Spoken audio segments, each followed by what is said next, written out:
This is, as I had indicated before, I'm using the research lecture to continue with the educational lecture. But as you can see, I'm using mathematics. So I have mathematical thoughts. And there'll be some problems. So thank you, Arnie. Yeah. So, one of the things that we've seen again and again is the Euler equation. And what I'd like to do is derive it so we have completion of the elementary part of the development. So that's what I'm going to start on first. But before I forget, in the continuation of last time with the scaling, I did get at least one person who did the homework, which is great. Okay. And so they got the bound, the scaling where it's just one coordinate and the exchange is finite, as John Perdue pointed out as one of the 17 magic constraints. What you have for your next homework, okay, is that show that the LDA exchange, the integral of the density to the 4/3, show that that blows up. All right, that's the thing. Now, okay, that should be pretty simple, and I will be delighted if you come and show me that you did it. Also, with respect to the scaling constraints, I have a nice review, and I'll be happy to send it to anybody you give me. We can have email addresses listed or everyone. Well, anyway, give me the email address. I'll send you the review. I have a couple I brought with me that I could bring tomorrow. It's from the NATO meeting organized by Hardy, actually 20 years ago, and it lists all the constraints with the references. So the scaling constraints. All right, so let's start with the Euler equation derivation. And if we just look at this part here, so this is going to be a whiteboard talk. No slides. All right, so what do we know here? So we know that if we have the trial density as n ground state plus epsilon delta n, okay, and we have it here, right? And we have it in F here. Okay, so this is our trial density. Okay? So you all follow this here. So what we want to do is minimize here by varying epsilon, right? So look at just this part here. We minimize by varying epsilon. All right, so what value with the constraint that the delta nr integrates to 0? We want to keep the particle number fixed, right? So the energy is minimized by varying the density with the particle number to equal n electrons. And in this expression here, the minimum then, just look at this part before we take the derivative. Just look inside here. At what value of epsilon do we get a minimum? Okay, 0, correct? Yeah, the trial n, okay, which we have, this is n here. This is going to be n of r here, you see. N of r is here. So the trial n is n ground state plus epsilon delta. All right? So we have a minimum at epsilon equals 0. Just look at this part. We don't see that. All right? So if we have the minimum at epsilon equals 0, you all see why, right? Because at epsilon equals 0, you end up with the ground state here and the ground state here. All right? Now, this is for arbitrary delta n, such as integral is 0. We have to keep the density integrating to n electrons, okay? So that means that the derivative of this expression at, okay, it ends here, or on this board, at epsilon equals 0 is equal to 0. Do you all see that? Okay. By the way, I'll be erasing, so don't let me erase until you've copied it down if that's what you're doing here. All right. Anyone not see this? Okay. We're minimizing this here. N of R is n ground state for epsilon delta. For arbitrary delta n such that the integral is 0. So when we take the derivative here, okay, we differentiate here, and we end up with the integral of v of r delta n d squared r from this part, right? Pretty simple. Now this part is going to be the derivative of f n ground state plus epsilon delta n respect to epsilon at epsilon equals 0. Okay? No problem with that. 0. All right. Then we're going to write this down again here. Okay. And then note that by the definition of the functional derivative, yes. I have a question. So when you are taking the derivative, you're assuming that v of n r plus epsilon delta n r will come down to v n r plus as a linear term. You're talking about this part here? Yes, yes. Yeah, right, there's no problem because it's v. When you go here, you get epsilon comes out here, v of delta n It's r. not like a function. No, epsilon is just a number. Yeah. Oh, thank you very much. This is not a function, all right? Well, it's hard to know what to use. I used round here, and I didn't want to use round here. This is not a function. Okay. So let me just go like this. All right. Sound good? Thank you for bringing that up. All right. Is that okay? Yeah. Good. So it's not it's v of r is multiplying this here. Okay. So we get this here, and then now.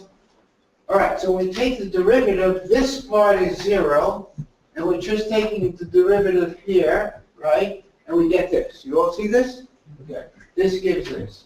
Now, we take the derivative of this part here, that's this, and that's equal to 0. That's at epsilon equals 0. The sum of both terms is equal to 0. Okay. Now, by the definition of the functional derivative, this derivative here at epsilon equals 0 is the integral of the functional derivative at n equal n ground state times delta n, d3r. That's just from the definition of the functional derivative. Right? Okay, so we have that.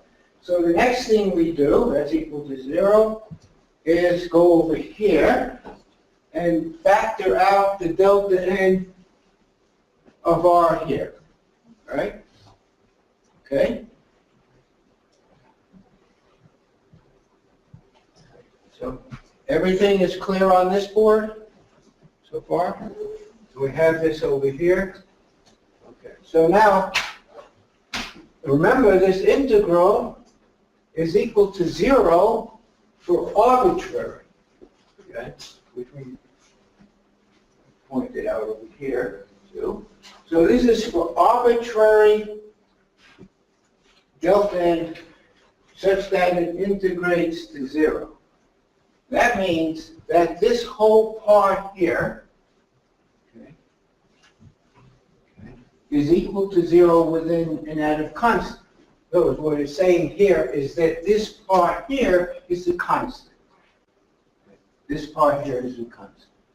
So then you can subtract the constant out and get this. So this is a form that Karen had up at different times.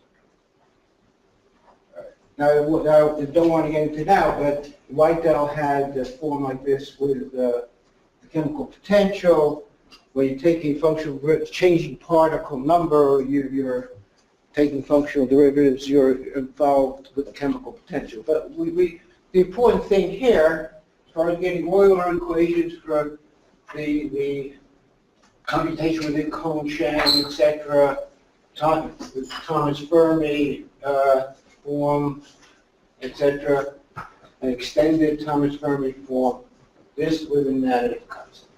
So that's what was on the board several times, so I hope it's all clear to everyone. This is really a very basic part that should be added to the development. Okay. All right? Okay, so let's now go and could we go now to discuss the derivation of the adiabatic connection formula? Are we ready for that, or I've gone too fast through here? Is this okay? Yes. Anybody have any questions here? Have you been able to take that down?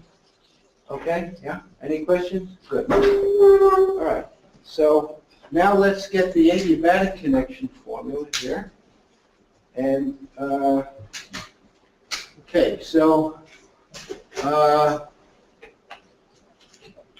we start off with, and then this was derived in a different way, very similar. I'll show you by Langmuir and Purdue in the mid-1970s. I have the reference here, and Gunnison and Lundqvist. This is all in that review too that I have. Now, I'm using a constrained search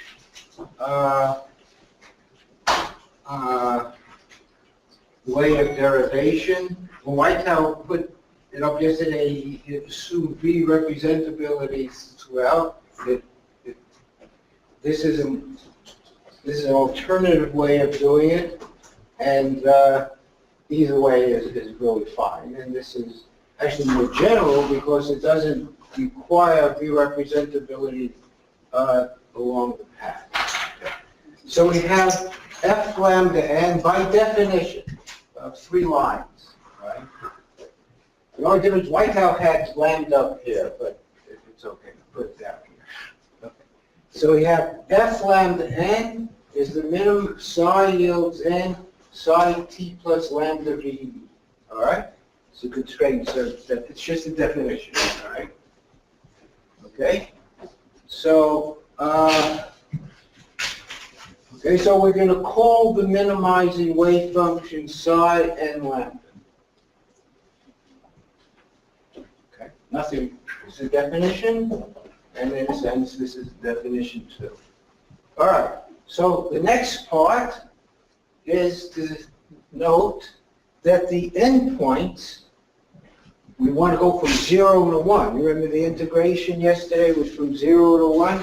We want to go from 0 to 1. And the value of the endpoints, right, is simply the integral of the derivative, right? Okay. So F1n minus F0n is equal to this here. Okay, we know, by the way, I'm going to put it down after, what is F0n? What is that? What, it's familiar, right? What is it? Cone-sham kinetic, right? You have to minimize just T.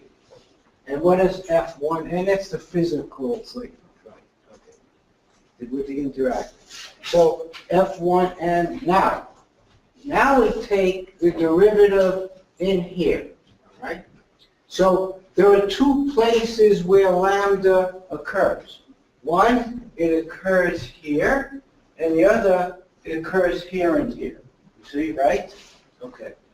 So let's first take the derivative inside here. Right? When we take that derivative here, we get this, right? Yeah? Okay, we just get the VE. Right. Now, what happens to the rest? Well, so we have VE, but the other part, the other derivative goes to 0, which is this one here. The derivative respect to lambda prime of psi n lambda prime t plus lambda VE psi n lambda prime, and we have lambda prime not equal 1, it's lambda prime, you know, I go through the race, but I keep picking up your glasses instead. Okay. It's lambda prime. I did this before as I was writing it up. It's lambda prime equal. I would go like this, and I'd say, "What? Why is it in the race?" So it's at lambda prime equal lambda.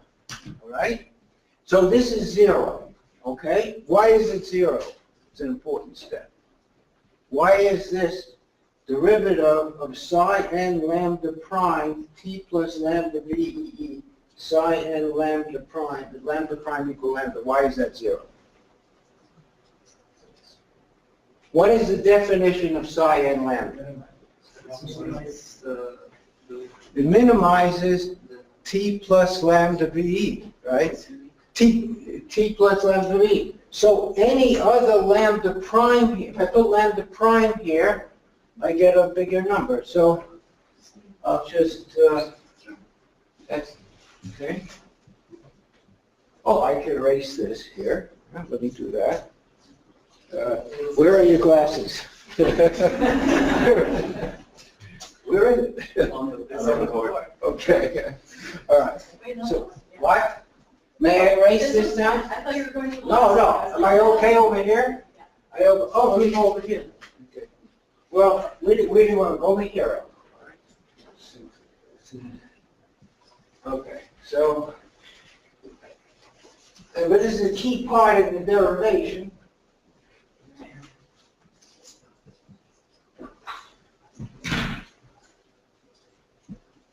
So we have psi n lambda minimizes that. So this is the key, is that we have psi n lambda prime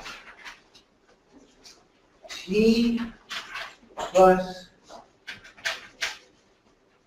lambda VEE. You can see okay here from down there? Yeah.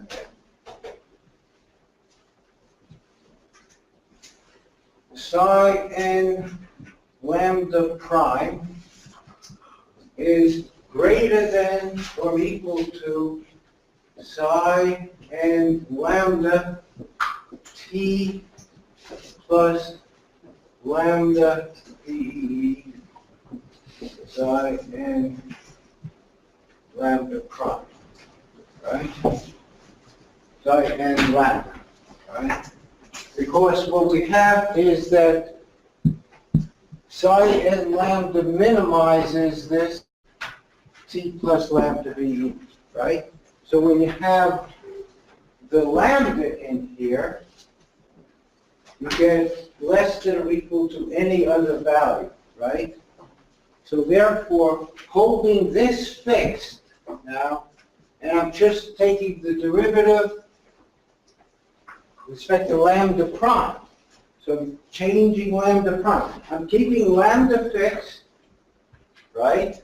And changing lambda prime. So therefore, I'll have the minimum at lambda prime equal lambda. With equality,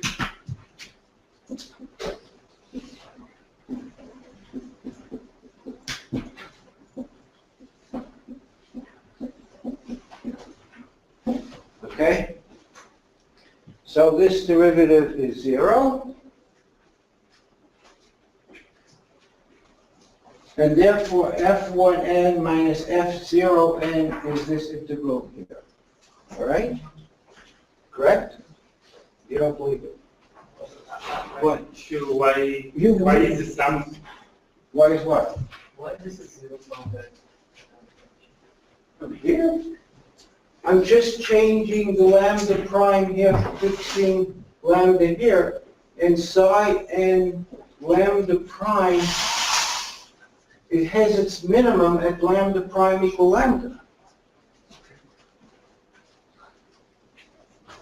So with an equality, okay, a minimum, yeah, I'll write it this way. Minimum I'll have the arrow going like this now. Minimum of the left-hand side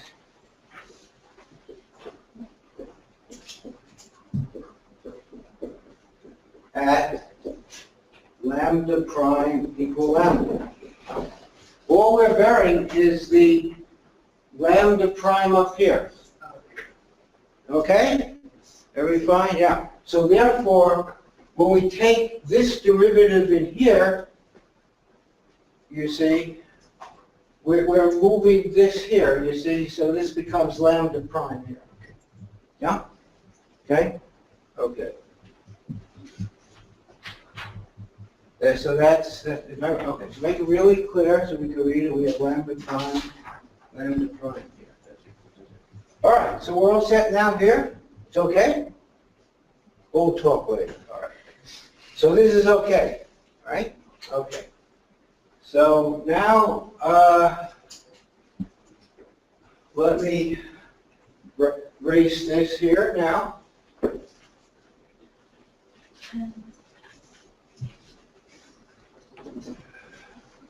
Question. Yes. And the second last line on the right side is important. The kinetic energy term went away, but since we're doing it graphic with the size, and the size of the function of lambda. Oh, hold on. This is the kinetic energy output, right? So what could we possibly be changing when we take the derivative? We're changing this here. Remember, it's at lambda prime equal lambda. So this changes, this operator stays fixed. So when you take the derivative here, you get this. Then, the only time where the t comes in is the derivative, you change prime here with the t plus lambda v here. So it's coming in this part here. Okay? We didn't get rid of it. We never got rid of it. Okay, so. All right, so let's now continue.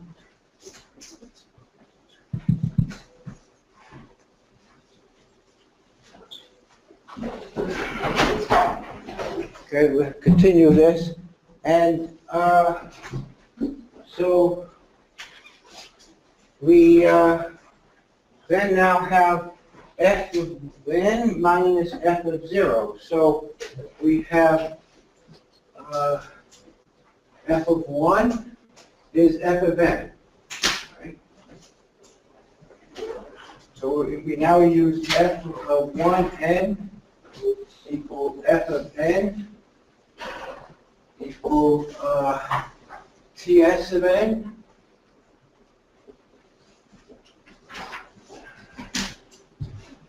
plus u of n,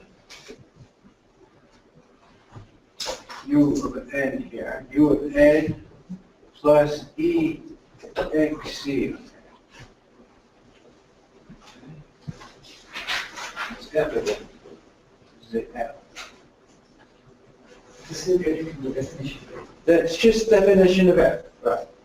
F of 1 is the same thing as f of n. That's right. That's the full. That's lambda equal 1, right? Lambda equal 1, right? Yeah? Okay. So F1. Now F0 and is equal to Ts of n. Right?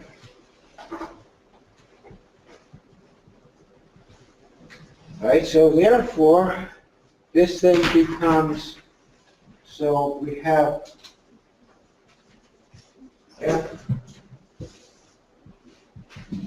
F1 n minus F0 n is equal to, well, we have u of n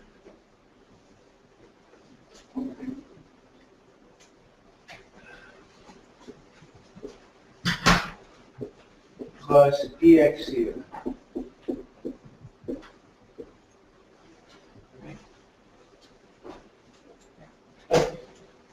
So therefore, what we have is u of n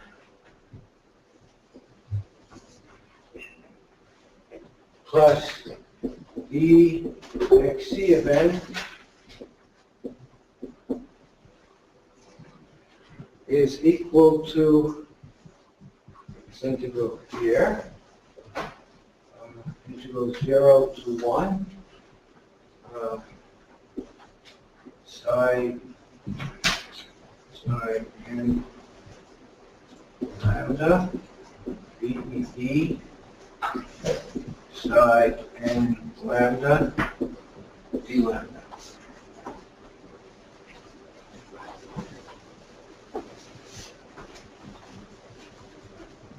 That's great. All right, so now we're going to write it this way.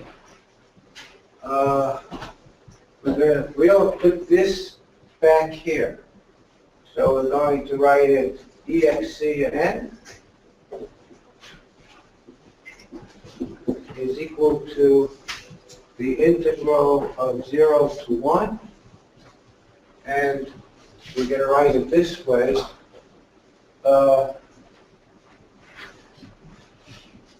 Psi n lambda VEE psi n lambda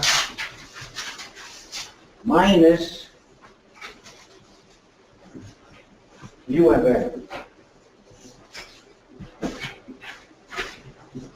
U lambda. So we're going from 0 to 1. So, this is independent of lambda, so we could just stick it in. You see that? Yeah. We just put this back here, and when you just integrate from 0 to 1, then you just get 1 times un. Okay, and then this is what Whitehouse had up as EXCN is equal to the integral of 0 to 1, and that is W lambda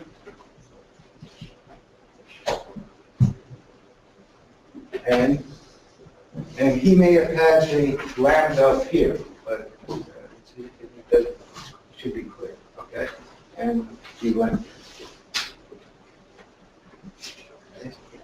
And this over here, of course, this is over here, is W lambda n.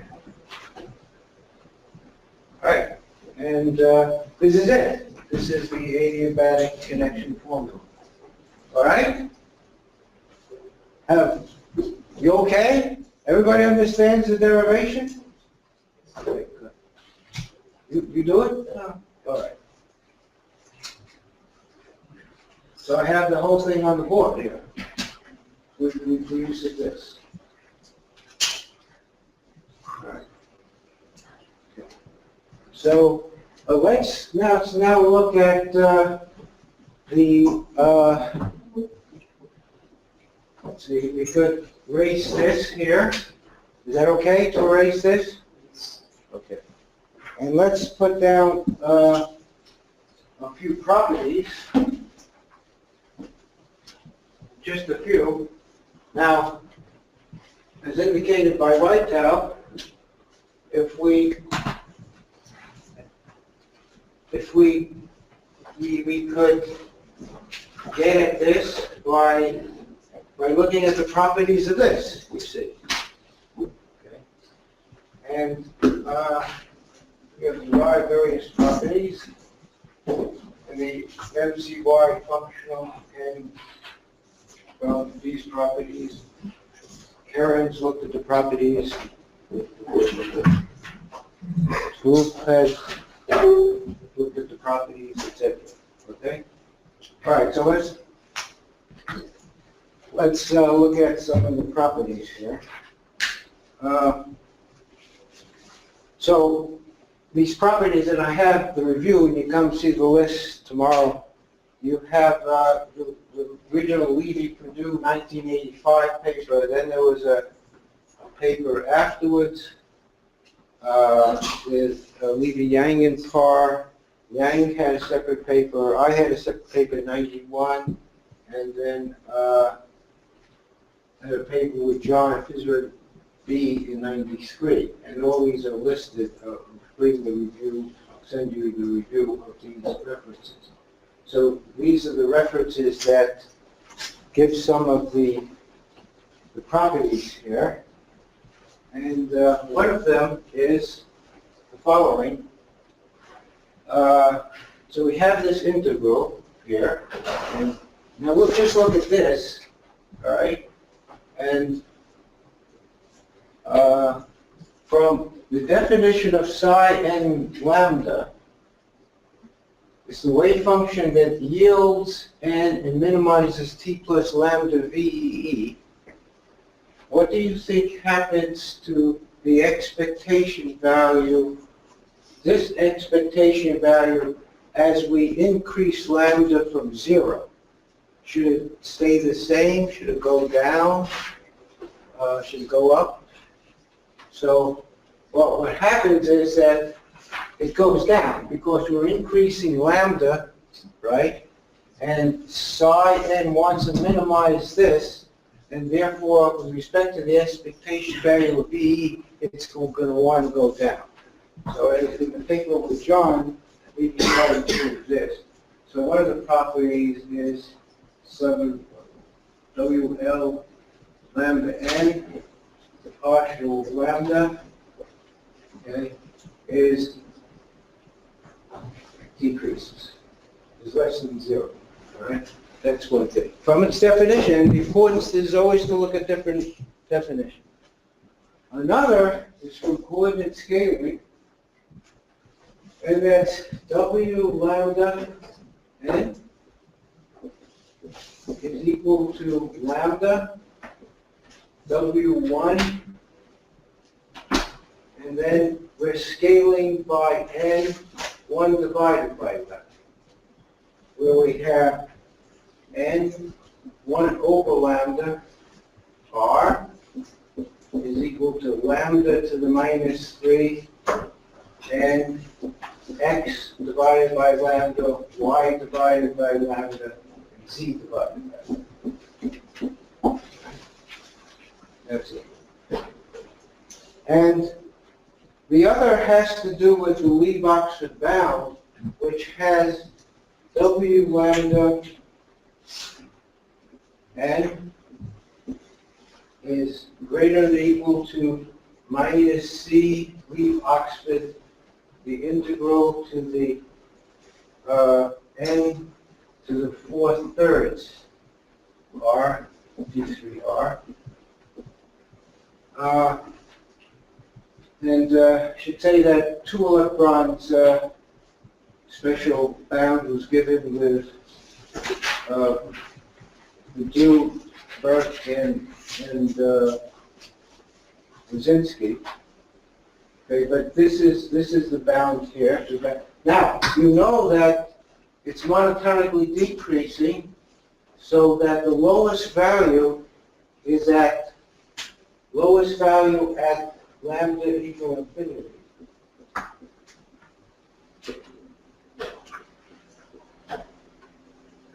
Equal to infinity. Right, equal to infinity.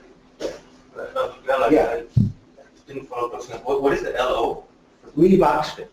It's a constant. Okay. Okay, this is a constant. Yeah. Equals. Yeah, and people played with this constant. It's important.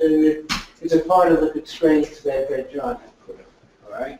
And in 1993 paper, we had that the smallest value here, so W at the infinity, it's the lowest value at lambda equal infinity. Then you just, is that a half hour up? You have 10 minutes of discussion left. Okay, that's okay, but it's an educational lecture, Yeah, yeah. so I have a few things to. So let me continue, all right? So you have 10 minutes of discussion time left. Okay. Okay, but So it's your choice. it's my choice, okay, my choice, okay. Well, we could, if someone wants to raise the discussion right now? Okay. Yes. Yes, you have. At some point you made a little side remark. What? That you don't assume the representability Right. along the adiabatic path. Correct. Are you sure? I'm pretty sure. Implicitly, don't you assume that the domain on which these functionals, this one for example, is well defined, does not change with lambda? Well, This is an assumption that you make. No, this is the V representability says that, No, answer my question. no, I'm going to try You that. write this here. Right. And this is, Does does that- this require V representability? Let me guess, does it answer yes or no? Yes. It does? Why? Well, look, when you write this here f lambda of n, Yeah. and you don't talk about the domain on which this function L is defined. What I'm saying is it could be that the domain actually depends on lambda. I'm just defining it here. Where's the domain? For which ends are you able to find the? Arbitrary n, it doesn't have to be in representative. No, then it's an infimum, as you said. So No, wait a xi second. and lambda does not generally exist. Oh, wait a second, that's not true. The only thing we proved is that the minimum is a minimum. And it's for any lambda from 0 to 1. So are you It's a minimum. The indeed minimum is saying that the non-interacting kinetic energy functional, the TS, Wait a second. has the same domain Okay, wait a as the f of second. n? We're way beyond, I have other things to say there. I'm not going to, let's talk about it later. Tomorrow we'll get to this is crazy. I mean, all right, I'm talking to you about it. I enjoy it, but is there any wine tonight? So, Good idea. good night. So, W infinity is equal to the limit of, the famous gamma goes to 0 of VXC.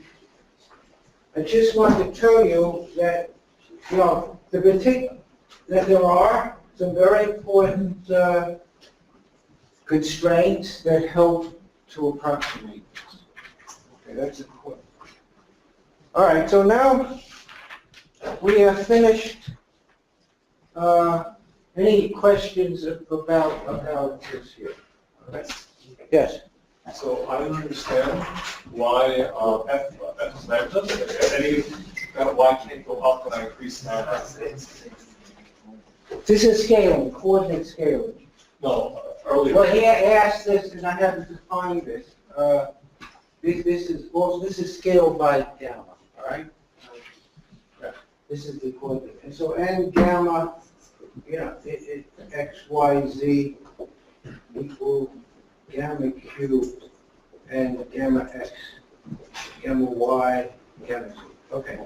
Yes, now, what? So you're saying that like as you increase lambda, that your minimum, you're always going to get a lower total energy for f lambda. I'm always going to get no. F lambda is going to go up, but just the expectation value of VE. You see, the W is VE. This expectation value goes down, okay? This whole thing is going to go up with the T, but just the VEE part goes down. Why? Okay, well, it's proven in the 1985 Levy-Purdue PRA paper, okay? All right? there's a rigorous proof. I could write it on the board afterwards. But what I gave you is an intuitive proof, saying that as lambda increases, the wave function is going to try to compensate for the increase in lambda. And how it compensates is by getting the expectation value with respect to VE as low as it possibly can. So therefore, this goes down. The whole thing has to go up because we're increasing the repulsion, but just the expectation value with respect to VE goes down. Okay? All right. Okay? Yeah. All right, let me finish with one other thing. And it's, since Hardy was so aggressive, I'm going to say something more about Hardy's talk. Okay? It's very, he talked the kinetic energy with respect to the kinetic energy of using the one matrix. Okay? And which I didn't say in the talk here. I actually had some notes, well, possibly on it, but I'll ask a question, right? And you're going to see something interesting.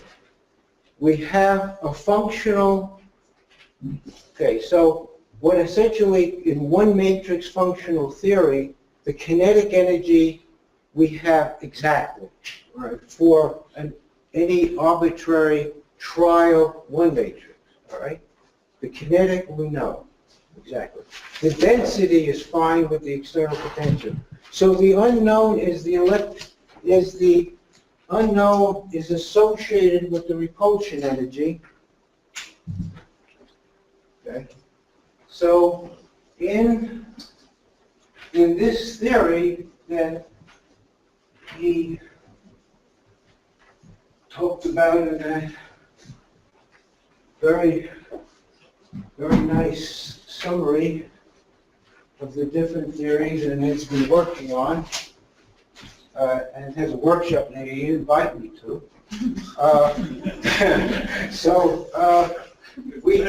He had the exchange correlation. What did you call it? You called it. I call it WXC. Yeah, WXC. Okay, WXC plus Hartree, right? E Hartree or something. Okay, plus E Hartree. Now that is equal to, this is the unknown in that theory, and that's why it's a nice theory. That is equal to VEE, and he uses it down, but I'm going to call it G. G is for obvious reasons, you see. It's equal to G is the one matrix. So you have G of R and R prime. Okay, that's equal to that. That's what he had. That was, and it's equal to VE is the unknown. And it's only one, you see, operator, and it's the minimum, I'll use psi, not ensemble, psi yields G of psi VEE psi. Okay? That's the WXC plus E Hartree of what he was talking about, and it's this that has to be approximated. But the whole thing is a constrained minimization of just one operator, VE, and this, of course, could be also ensembles. I don't want to get into this, but we'll wait for it. Now, since it's only one operator, it has wonderful scaling. That is scaled VEE G gamma. You see why I didn't use gamma. I would have had gamma scaled by gamma. But it's G scaled by gamma is equal to gamma VEE G. All right? Where, you know, G gamma, and it's, you have a prefactor, and you put G in front of the gamma in front of the R and gamma in front of the R prime. Again, Hardy, as usual, he used gamma, all right? And is the one that, I'm using G because I've always used the scale factor gamma. Okay. So this is it, and as a result, like it scales just like exchange and density function, very simple scaling. And that makes it easy to approximate the functional. You stress, right? Easy. And that's what you have. It's very nice. So it's in line with what Hardy was talking about. Okay, so that's it. Okay.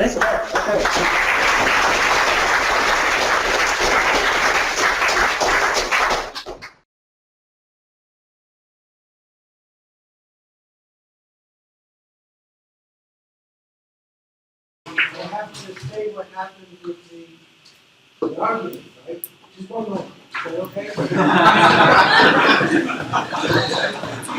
I was attempting a proof by intimidation. But his was right, that what happens here in the bad connection, you have to be careful, because say that in the non-interaction system, it's not too representative. So what you get out here, although correct, if you get out the TS, but the wave function will correspond to an excited state form, that's not a graph. So we have to be cautious about that, but nevertheless, that's what you get out. If the original proof didn't address or didn't allow for that case even to be considered.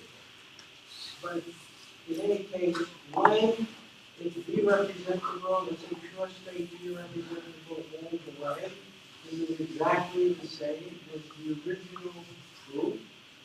Also, the nice little thing about it, the case of when you have non-interacting V representability, there's no ground state. The first person to prove that was me. So that's good. That's why I was asking. That's right. So anyway, there's nothing wrong with this. You just, for instance, could get an excited state there, but still, the minimum is still TS. Now, before then is something else. Allow me to do something. All right. I replaced my research talk by this talk because people were asking questions and they wanted to see what was stuff. I did have mathematical questions. What if there's no signal? At least I have a signal. I'm still alive and I have signal. So this is the one matrix theory, okay? And what's very interesting, because of this scaling to the first order density matrix, if someone gives you a first order density matrix ground state, just the first order density matrix for the external potential, for the Hamiltonian, given that, you get a closed form exact expression for the energy, right? It involves the kinetic energy, the electronuclear energy, and del dot on it. But you could write down a closed form expression given the ground state 1 matrix, first order density matrix for Hamiltonian. You could write down exactly the energy, so you could get it. I can write down a piece of paper tomorrow and show it to everybody. You can do that. So, but my question was in the original mathematical lectures I had is, could we ever, given that we have you have the ground state density, given that special information, could we write down the ground state? And I had some, I have something in the International Journal of Chemistry with these problems published within the last couple of years. Really, but you can do it with the one matrix, but we don't know the closed form expression of these two things. So, okay, so, thank you.